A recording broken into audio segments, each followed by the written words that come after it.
From having the most iconic rage moments in Fortnite's history, to being the worst player alive, losing over 950 games in a row without a single win, to a 13-year-old who went viral for funding his father's cancer treatment by streaming, these 8 Fortnite streamers once had huge followings but have since fizzled out, starting with WizardYensid.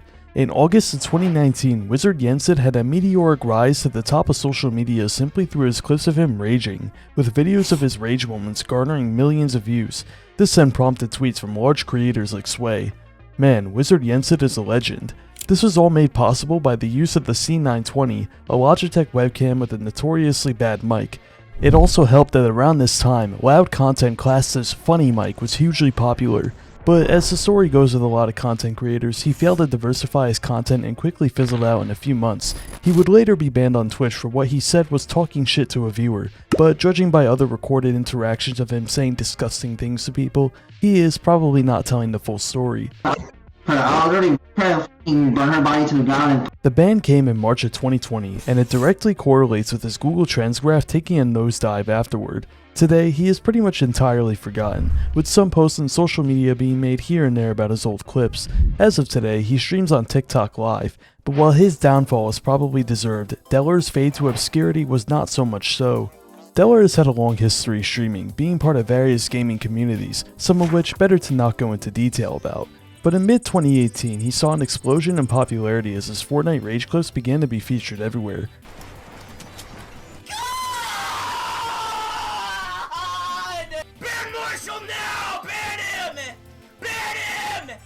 I love how he starts raging before he even dies.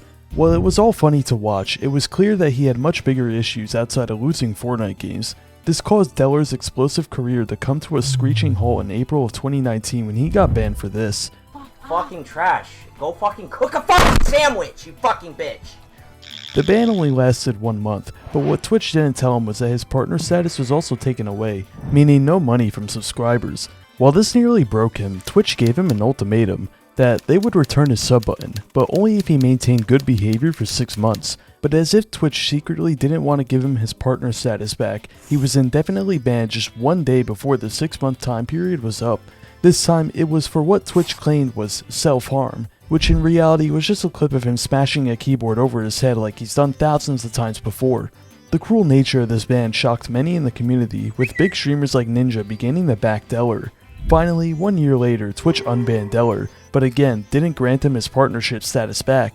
Twitch gave him the same ultimatum as last time, but after 1 entire year of relatively clean behavior, Twitch simply stated that it was no longer possible.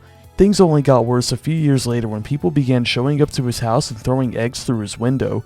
At this point, Dellor had been wronged by Twitch and harassed by stalkers for so many years that he pretty stupidly tweeted, "I got their license plate, name, address, all personal info on them. I feel like it's only fair I leaked their entire life." 2 days later, he followed through with this promise and did just that, receiving another ban as well and quitting streaming for the time being. Fortunately, he seems to be doing better as of now and is active on Twitter, though he hasn't streamed once this year. But Dellor is nowhere near as forgotten as AlexRamiGaming. In Fortnite's earliest days, the leaderboards were the defining benchmark of skill, and in December of 2017, Alex became the first ever player to reach 1,000 solo wins. Before Season 3 even started in February of 2018, Alex had hit 2,000 solo wins. He pretty much did all of this by camping, which sort of turned his streams into a big meme, but it is also because of this uninteresting gameplay that his name quickly faded into obscurity. What happened to AlexRamiGaming? He camped so much that he got stuck in a 1x1 permanently. Alex just continued on playing every day, and even bringing his kids on to play with him. As of today, he hasn't had any social media activity in 2 years, but at least his departure from Fortnite wasn't in disgrace, like DarkzyNL.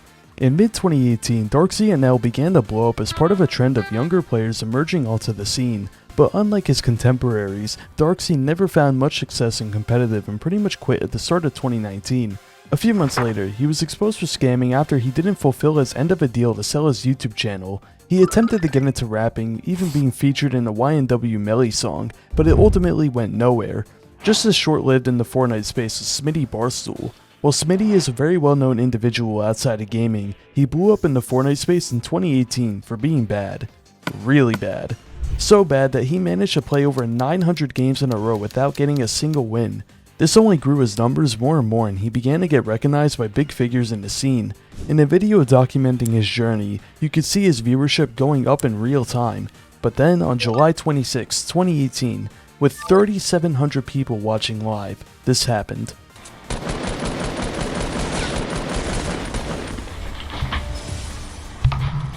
I hereby won in Fortnite. There may be a god.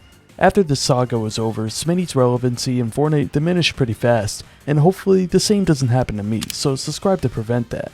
Unlike Smitty, Sceptic blew up in 2018 for being insanely good at Fortnite, with his clip of him killing Tfue going viral and garnering 10 million views. While Sceptic continued to play Fortnite and stomp pubs, he never really made much progress in competitive. He managed to qualify for the World Cup Duo Finals, but it was clear that he was a weak link in the duo, and when Clix and Sceptic split on bad terms not even 6 hours after the tournament was over, Sceptic's career was downhill from there. He didn't qualify for a single FNCS and his viewership numbers just weren't the same.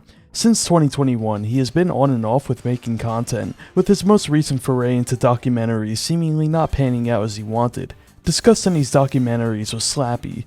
Like other up-and-coming younger pros, Slappie saw a pretty significant explosion in viewers in late 2018. He had some iconic clips, with the Cheez-It Box clip garnering 3 million views and becoming a Fortnite meme, but Slappie started to stream a lot less in April of 2019 and his numbers were on a downward spiral from there.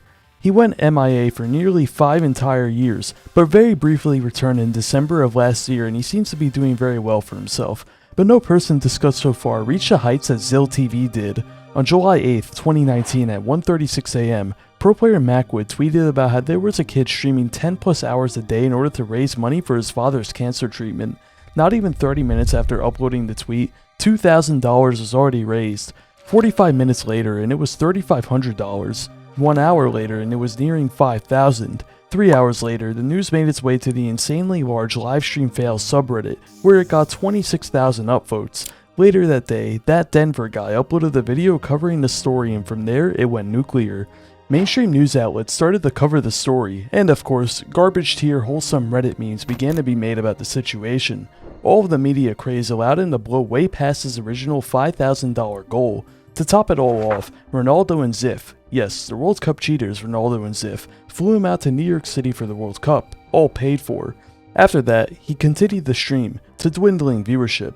Unfortunately, news that nobody would want to hear eventually came. He posted gaming content for a little while longer, but understandably, he quit a few months later. His most recent activity seems to be this TikTok video posted in 2024 about his weight loss journey, where he looks a lot healthier, so hopefully all is well. For more Fortnite content, check out the videos on your screen now.